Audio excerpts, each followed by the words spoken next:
Hey guys, it's Ted Bogert. Welcome back to the Ted Show. Been trying to get this young man on the show for quite a while. This is Rick Melero. He's with his Capital Group. We're going to talk about investing with purpose. You all are always asking me about investments. There seems to be this big run on that. People are super excited to be educated. I think people have heard about it. Now they want to get into it. But especially since we've had a little bit of shift in the market. And so it's always good to have that knowledge from somebody who's actually knowledgeable. So welcome, Rick Melero. How are you today? I am doing good, Ted. Thank you so much for having me. It's an honor to be here with you. It's an honor to have you on the show. We've been trying for a while. You guys, his Capital Group, which we'll share in a bit, very creative. You guys give back. You're very kingdom oriented, for lack of a better term. I'm sure you'll get into that. So before we get into investing, let's learn a little bit of your history, kind of your point A to point B, if you don't mind, share it with the audience. Sure. Obviously, it's been a good while now. Obviously, there's that A to B has been 20 something years. Wow. But briefly to kind of walk you through it, I actually started initially. Let's just say that I was not really a mature teenage kid, and I brought a lot of hell at my house. I got kicked out at 17. And so that really forced me during, the age of 17 to then have to fend for myself and learn what it was like to survive and live in the real world. Now, luckily, years later, my mom and I, we have a great relationship now. But that season really, I believe, built this core tenacity and consistency within me because it was either do or die. And so, for the longest time, I ended up working at some jobs and I always excelled and I did everything I could. And ultimately, that led me to one day deciding that I wanted to have purpose. So here I am building a career, but I'm not fulfilled. And so then I went the complete opposite of the direction. I've always been an extremist. So when I finally, met and I had an experience with God, long story on that, but it was such a powerful experience. And it was like a radical shift. And being the very young, immature man and young, immature Christian, I just jumped into ministry. I started donating my time. And don't get me wrong, the feeling was great. People were being impacted. And for about almost 2 years, I served as a youth pastor. But while I learned in the youth ministry that I was really not only, had some talents that really helped touch lives. And I went on the mission field and I kind of fell in love with making a difference in people's lives. I also learned that in that industry, unless if you're working in a big church, there's usually not a big budget. And so, I got to a place where I was so broke, I couldn't pay attention. That was my life, right? So I kind of look back and I realized also that because I was so full throttle on the ministry, I allowed the work of the ministry to hinder the work within me. And that's when I made a decision that, I need to reset. I need to regroup. I need to start focusing on my root system here because there's a problem here. And so it was during that journey, believe it or not, where I actually was praying and seeking God for direction. And I started trying to connect some dots of what I would do to survive. And I fell into real estate. I felt like I was being led to that. And I'm not going to say it was easy. I'm not going to say that it was something that was simple and happened. But the reality is I was never give up. I was very consistent at pushing forward. And even when I tried to get a job in the industry initially, because I couldn't pay for a mentor, what I ended up doing is they wouldn't give me a job because I didn't have the experience. And so what I ended up doing is working for free for 6 months during the day. And I'd work at night to survive during the evenings. And it was that 6-month period that really catapulted me and taught me the ropes so that I can go on my own and build this business that now 20 years later is thriving. And we're just honored to be in the industry. You look very young to have been in it for 20 years, my friend. It's either I think it's either genetics or great lighting or a combination of all of that. The real estate world is so interesting because I feel like people do fall into it. So many times people share their story and their journey, and it was something they were led to do. We're both men of faith, so we understand what that means. For a lot of people, they're like, wow, fate just got me here. And I think, though, that when a lot of people get the gift, they don't know what to do with it. So how did you know what part of real estate you wanted to be in? Because there's so many facets to it. How did you know what path you wanted to be in? Did you hone that along the way?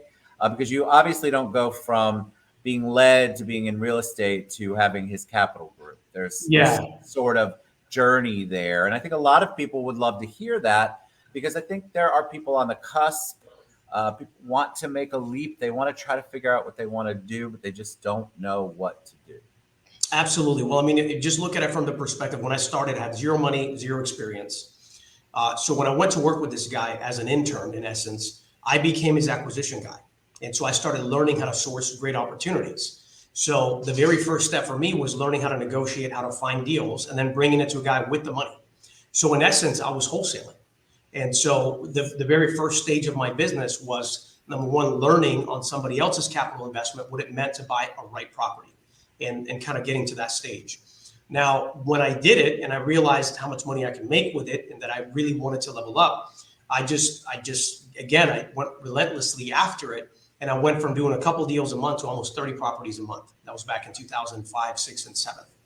And so we had built something great, but then I realized, wait a minute, the guy that's really making money is the guy that I'm selling the contracts to, right? And so I started diversifying. And so before you know it, I'm a flipper. I started buying a couple of rental properties. And I'll never forget this in a brief summary, because obviously of time that I want to respect here. I was actually speaking at an event. Somebody asked me to talk about what I did. I was pretty proud, and something interesting about how a lot of money sometimes really exposes some of your weaknesses. Mine was pride. And here I am speaking in front of almost 400 people in front of an audience. And long story short, at the very end, everybody's coming to me and they're all excited. I met another gentleman that was out of downtown Orlando and almost was disinterested in me, which challenged me to say, well, who's this guy? Why? How am I not impressing this guy? I love that. And he basically said, oh, I know what you do. You just work for tips. And I mean, it just totally rocked my world. And I was almost, indignant. But the beautiful thing was, afterwards, a conversation transpired. And when I found out what he did, he showed me that in a much smaller scale, he was building an income producing portfolio. And so luckily for me, I listened to him, I worked with him, and I did a few deals with him. And I started building some small commercial real estate portfolios, and then the market crashed. And so had it not been for meeting this guy that literally knocked me on my feet and reminded me that, the glory is not for Rick, it's for his glory. And ultimately, we ended up buying income producing assets that, when the market tanked in 2009, held us through until we can reposition the company. And now fast forward, I mean, every time is leveling up. I believe in the philosophy of diversification and building a portfolio, not just being a flipper, not just being a landlord. And so we do a combination of things. So now we're at a point where we're a private lender. One of our arms does obviously development of new homes. We're even in Tulum, Mexico, developing some incredible properties that I'm going to be going in the next couple of days. So it's just been an amazing journey to really see how you learn from your mistakes and you build on that. And then ultimately you continue to expand and multiply your business endeavors.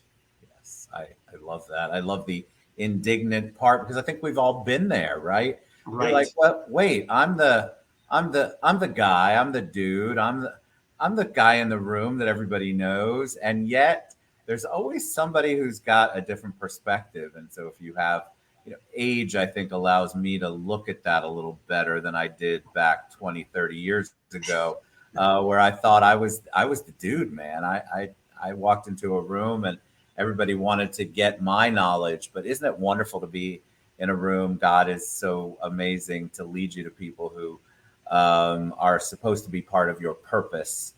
Yes. And so let's talk about that, investing with purpose, because I think right now the market is, people don't listen to the news, everyone.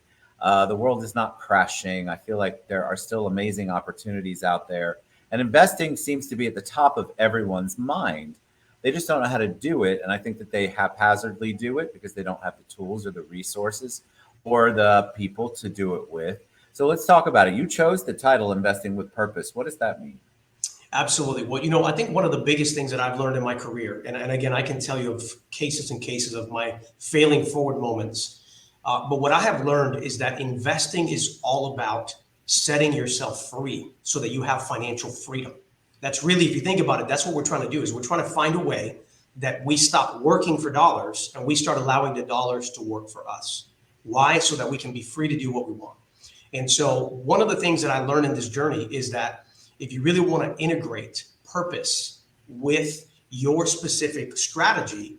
A lot of people will say, look, like for example, we're dealing with this issue right now in Fort Myers. There's a lot of people with need. There's people in Ukraine that are dealing with war issues. I don't know if you saw what's going on in Pakistan. I mean, just insane. 46 million people displaced. There is need everywhere. And so what I learned is that with my heart, that's one of my desires, is to make a difference in the lives of people. But I can't give all of my money away. Otherwise, I can't make a difference. And so what we started developing was this philosophy that we say, look, first and foremost, what we want to do is take the money you're saving and use that as a seed. And you begin to plant it and invest it in a variety of strategies. Those seeds begin to grow and nurture and develop a tree that produces a fruit. From the fruit, then you start investing and making a difference in the lives of people. You start investing in your children, and you start passing on that gift. And so really that's the essence of what I talk about when I say investing with a purpose, is getting to the place where you stop literally just living for the next paycheck. And you start taking some of that savings, investing it in passive income. And then once that money starts working for you, now you develop the freedom to be able to do what you want, when you want, and to make a difference. And the reason why the difference is so important, Ted, and I think this is essential, is I made this mistake in 2012 when we started ramping back up, money's coming in, things are happening. And I allowed the work to distract me from the heart. And that is really important, because what happens is you're living for yourself and your purpose is only as big as you. And I can tell you, it doesn't matter what car you buy, what watch you have, it all gets old. And the only real way to infuse life into your business and into your culture and into your personal life is to really have a purpose much bigger than yourself. And finances empower you to grow that. And so that's really what it's all about, is investing so that you can also have purpose infused in your strategy. So I love that. And that's my belief on anything, is to not make the focus me. And that's sort of what you're saying. There's a bigger purpose, a bigger focus, a bigger need. And as men of faith, we know that we're supposed to give the glory elsewhere and not bask in it. We need to continue to do our good work as we're supposed to do our good work. Let's talk some tips. Maybe somebody's out there watching and they go, all right, I love what Rick's saying. I've wanted to take a leap. What are some tips? What are some first steps? Something that you can leave them with where they go, okay, I can do that, or I understand that. Because I think a lot of times we read all the books, we hope by osmosis we get the knowledge. We want to be the expert because we've gone to every seminar known to man. And yet we are still left afraid to take that first step. Absolutely. Well, I mean, I think the very first thing is understanding at least a core foundational anchor to what you do. And so the first thing I tell people is look at your money, whatever resource you have. You might have a lot, you might have a little bit that you start with. And obviously that's going to dictate what strategy you start with, like it did with me. But if you have some resources, what I always tell people is look at it this way. I call it the 40-40-20. 40% of all of your capital should be invested in what we call short-term appreciation gains. The reason why I start that with that first bucket is because it's hard to build passive cash flow until you have enough cash to invest passively, right? And so there's what comes first, the chicken or the egg. So 40% of what we call active income are what I would call finding a distressed property at a good price that you can renovate and sell for a profit. In today's market, one of my favorite strategies, believe it or not, and I have a lot of those properties going on right now because obviously we've reached a different level now over the 20 years we've been doing it. But anyone can start with one. And that is buying an infill lot, negotiating with a good builder, building a house and selling it. The idea is that within a 12 to 18 month period, you've generated 20, 30, 50, $100,000. And then the key now for the next step is what you do with that next step. And that is, now that I've made a profit, then you start thinking about the other 40, which is cash flow. Because I don't care what anybody says, P&Ls and balance sheet and net worth statements, those are all pretty. But at the end of the day, cash flow covers a multitude of sin. It's the reality, right? It's the lifeblood of financial freedom. So you take that 50 grand and you say, how much do I need to live now in addition? But now let me take the rest and I'm going to invest it into something that produces cash flow. That's the key. And again, that could be for us is lending. We do a lot of whole notes. We own rental properties. We have some short-term rentals. We have some small commercial. I'm only listing all these because, again, there's a lot of options. And I have investors that come to me with 50 grand and buy a mortgage, and they're making an 8% return on that. So that is the key, is getting to that bucket to start building. And then lastly, once you got to the point where you have a decent cash flow stream and you have active money producing for you every 12, 18 months, then you can afford what I call the higher risk, higher reward. That is an example of what I'm doing in Tulum, where we're building an Armani house. We're building a Porsche house by the water. It's fantastic, but obviously I'm in another country, so there's a higher level of risk. It took me a year to get comfortable, but if I did it right and it produces, my return could be 2-3 times the amount of the investment. And so that's kind of what I want to give people the concept of, is begin with active income, carve some of that profit, put it into cash flow. And once you have enough cash flow to cover your lifestyle, then start looking for the opportunities that might be a little bit more advantageous, but they inherently may have a little bit more risk, which is something we don't ever want to go past that 20%. All of that makes sense to me. And I think what people need to do is find someone that they connect with, which obviously, if you're faith-based, I'm a big believer in working with people who stay true to that. It doesn't matter what experience you've had before. If you can find someone that you connect with, for me, it's always faith-based. I try to find people who have a similar thought process. It doesn't mean they're perfect human beings. It just means that at the end of the day, their intent is usually good and golden and pure. So I'm super excited to have you on here. I've been wanting to have you on for a long time. I think what you all do in the community is such a blessing. You give back a lot, which we didn't talk a ton about, but you do. And we just talked about how you're going down to Fort Myers Beach. I love to see people who are successful at what they do, pouring back into the community that has helped them be successful, the world that's helped them be successful. And so kudos to you guys for doing that. Before I ask you all of the ways people can reach you, I always like to ask a personal question. Sure. Rick, when I say the word hero to you, who's the first person that comes to mind? For me, it's my grandmother. Tell me why. Yeah, my grandmother, I have a lot of people have asked me, like, when they say Jesus, what face do you see? And it's the same answer to me. It's my grandmother. And people say, how is that possible? Jesus was a man. And what I tell people is, my grandmother lived her life with such a conviction and purpose that she exudes the very principles of Jesus. So as far as I'm concerned, that woman lived out the gospel, and she loved me in spite of me. She was there for me, and she obviously held a standard and always called me to that standard. But I never felt judged. I always felt loved, even when I was being corrected. And so for me, I believe that it was the seeds that she planted in me that today are producing all of this fruit. And now my desire is to pay it forward and plant those seeds that she had in me in the lives of other people. Beautiful. I never know how people are going to answer, and I'm always choked up when they do. All right, Rick, thank you for sharing that. Rick, tell us the best way they can find out more about his capital, about you, about anything that you guys are working on. If people want to reach out to you, what is the best way for them to find you? Absolutely. I would say the best way to reach us right now is go to hiscapitalgroup.com. For those of you trying to figure out what strategies are available, we produce a lot of free content, because what we want to do is empower clients to understand the risks, the opportunities, and how they can work with us. We don't charge for the education. That's literally something we're giving back to you. So you can find it under free education. There's a portal. It's got modules. I mean, it's very exhaustive. Also there, you're going to find out more about our mission and our purpose. You're going to find out how we just recently came back from Ukraine, how you can be involved in helping us to continue to support the lives of those people that are suffering, and also projects like right now, Fort Myers. And so I think all in all, that's a great place to start. And if you go to click contact us and say that you were on the TED show, we'll definitely set up a one-on-one with you so we can have a conversation and try to guide you in any way possible. I love it. What a blessing you are. What a blessing your whole company is, my friend. I appreciate you coming on. Thank you for all that you do. Thanks for coming on the show. You guys are always asking me for people that you can connect with. Tons and tons of people are getting in to the investment world and have absolutely no idea what they're doing. God bless them. So you want to find someone you can connect with, definitely reach out to Rick. Go to hiscapitalgroup.com. You can find him there. Or if for some reason you can't, I will get you in touch with Rick. God bless you, my friend. Thank you for all that you do in our world. You are a light, and I appreciate that.